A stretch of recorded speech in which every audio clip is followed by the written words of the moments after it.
मार्केटमध्ये गेलो आणि भयंकर भांडणं बघायला भेटली. तर नमस्कार मंडळी, आम्हाला मार्केटमध्ये जायचं होतं, सो त्यांना कॉल करून सांगितलं होतं मी येते म्हणून, आणि निघाले होते ऑफिसवरून. आणि हे कुत्रं भयंकर लेवलचं माझ्याकडे बेकार बघत होतं आणि व्हिडिओ चालू केला आणि त्याने मला इग्नोर केलं. आणि पार्सलवाले काका आले होते 4 वाजताच, बट त्यांना म्हटलं मला 6 वाजता द्या. सो थँक्यू, त्यांनी मला टायमिंगला दिलं. आणि घरी येऊन त्यांची वाट बघत होते पार्किंगमध्ये, तेवढ्या त्या मावशी भेटल्या. नाही बाबा, मी नाही देणार.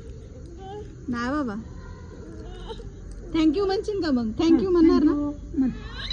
थँक्यू असं कर, असं थँक्यू थँक्यू दे ना. हां हां, थँक्यू दे थँक्यू अशी हाताला दे थँक्यू.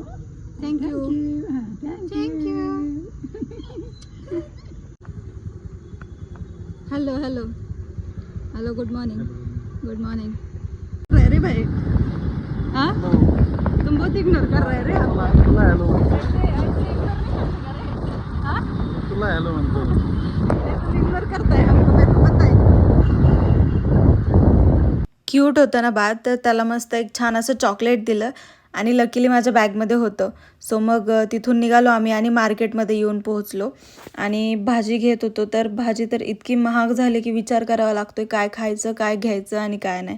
तर इथे ना मी ज्यांच्याकडे भाजी घेते त्यांची आणि समोरच्या एका आजीची एका व्यक्तीसोबत, म्हणजे ती पण लेडीजच होती, त्यांच्यासोबत भांडणं चालली होती. कशावरून? तर ती कॅरेटवरून. लॉजिक काय कळालं नाही, बट भांडणं चालू होती. सो पटकन तिकडनं निघालो आम्ही.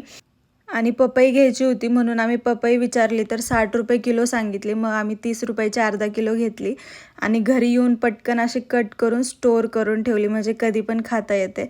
आणि त्यानंतर सगळं काम आवरलं होतं, जेवण झालं होतं, भांडी घासली होती.